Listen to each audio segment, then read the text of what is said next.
Our last award is the Karyn Sinunu-Towery Courage Award for a member of our community who has demonstrated tremendous courage and helped us to achieve justice. Among the many things that are taken away from a person who has been raped and sodomized is the loss of their last name. They become Jane Doe or John Doe.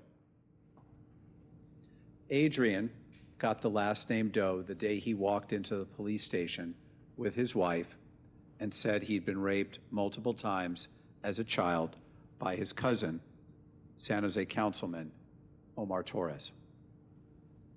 After reading that Torres was being investigated for child molestation, Adrian was done. He was determined to save the injured, almost destroyed person he had become, and determined to save the next victim. Adrian almost destroyed, haunted, traumatized, barely surviving through drug addiction, alcoholism, paralyzing injuries. Adrian literally sleeping on the cold streets near the Discovery Museum in downtown. Adrian's story is harrowing.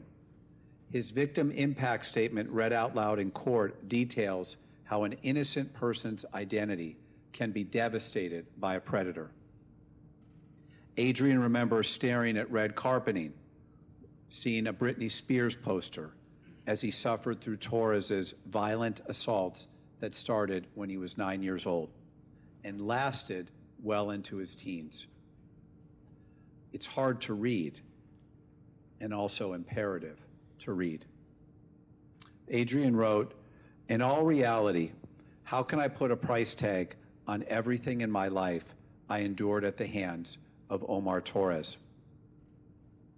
You know, I asked at the beginning of our event about the price of safety and the value of what we do. What is the value of Adrian's shortened and almost shattered life? Adrian's sad story is also one of triumphant resurrection, of resilience, of a person who somehow found the strength to survive a horrible trauma, a person who had the immense strength to face his worst nightmare and dispel it by thinking of how to help others, how to help the next victim, how to help that next person who's going to take on the last name Doe. Adrian's courage cleared a path for DDA Jason Malinsky to convict former Councilman Omar Torres of multiple felony counts of child molestation, and Torres was sentenced to 18 years in state prison. Today, I would like to announce that Adrian is taking back his last name. It's a good name, a powerful name, the name of a person who has not just survived, but has done something incalculably brave, almost impossible. In walking into that police station, in telling investigators what he knew, in making a pretext call that opened the case, that broke it wide open, in sharing his trauma with the court at sentencing, in standing here with us to share in our mission of protecting others. Adrian today is taking off the fragile mask of a victim and showing his true face. He wrote, "You can call me a survivor. You can call me a victim. What I really am is my own childhood hero to that little kid who suffered so much." Adrian, you are my hero. You are our hero too. Please join me in thanking Adrian Betancourt for his self-sacrifice and his strength as the truly worthy winner of our Courage Award.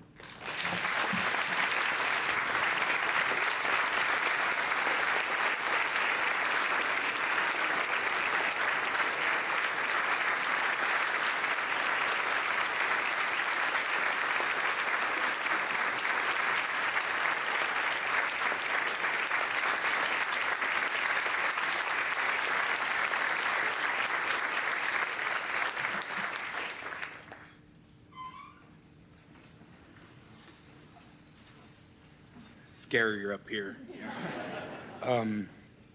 My name is Adrian Betancourt. I am the man who, just like many of you, just can't stand by and allow injustices to happen, especially towards kids.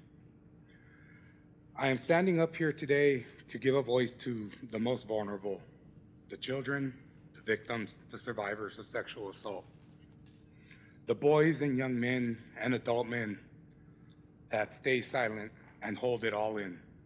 You don't need to. Never did I ever think this is the way my justice would play out. I always tell those closest to me that if I were to travel back in time and explain to myself this is how it would play out, I wouldn't believe it.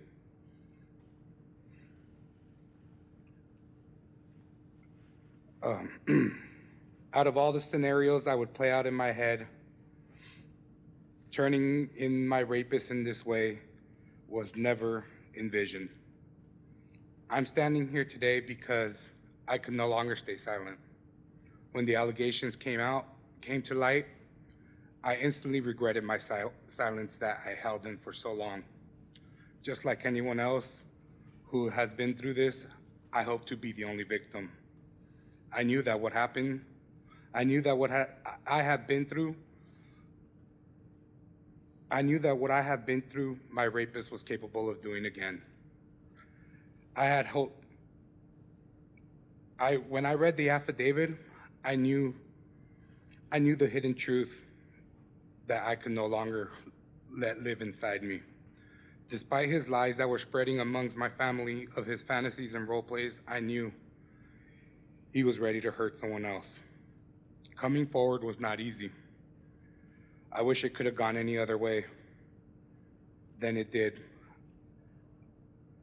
I did take in consideration everything that I had to lose, but what mattered stuck to me the most. The gain and positivity that came out of it was nothing like I ever imagined. Seeing how many strangers believed in doing the right thing has restored my faith in humanity, and it reminds me daily that I did the right thing. I accept this award not because I want to be up here, not to feel special, but to show all the hardworking people that support victims like myself through this whole process that your work is recognized. I would like to thank the person who brought out the affidavit. It helped me come forward to help the children of the community.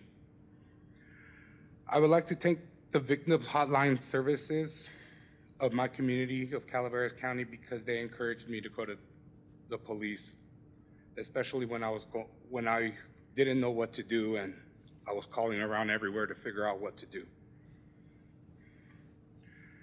I would like to thank the Internet Crimes Against Children's detectives that led the investigation. Detective Mark Midden, Detective Sarah Carmelio, Detective Rocky Zanato, who I heard is retired, and I'm hoping that you're enjoying your retirement, and Michael Simeoni. All four of you listened to my story first. Whether it was through me or my wife, when you interviewed us on this case, you listened. You helped reassure me that I was doing the right thing and that I deserved justice for my abuse that I endured. You didn't know if the DA would take my case, but from what I understood, you stayed up all night making sure that my rapist was arrested the very next day. Thank you. I would also like to thank Brian Welsh for first helping me with the case while Jason was busy. And thank you for being there throughout the process and answering all my questions. I'd like to thank Niabi Gallegos for all the support that you gave me through walking me through the paperwork and the hearings. I would like to thank Vu Kai, the deputy probation officer of the case, who listened in full detail first the terror of my rapist put me through. in a Zoom call. He heard my pain, he saw my tears, and he had the authority to recommend the sentence that I was seeking. I'd like to thank Robert Salonga. I met you the day of my sentencing, and you were thank you. You were very kind with everything you had to say about me. Judge Cynthia Civilli, thank you for all the work that you have done for the vulnerable, not just for my case, but for the whole community. Jason Malinsky, thank you for respecting my opinions and giving them hell, as I requested. Your job cannot be easy, especially with a case like this. From what I understand, you are a family man with young boys, and I can only imagine that you do it for them. The whole DA office of California, of Santa Clara, thank you for sticking to your words and holding my rapist fully accountable for his actions. And anyone else who I may have forgotten.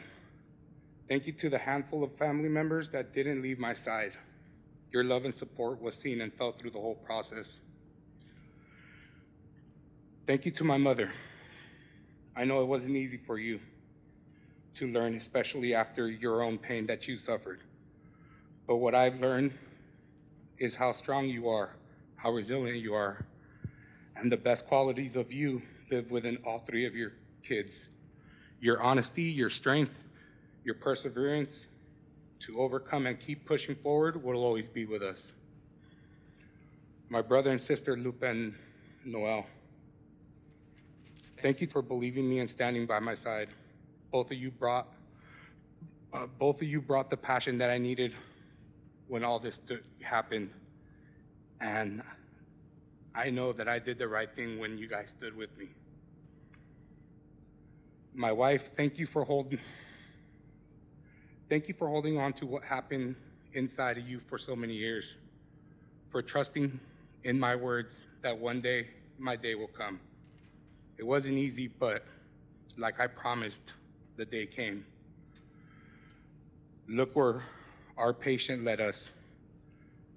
I will never underestimate the power of a praying wife. You never had to tell me to go to the cops. Your eyes spoke volumes to me.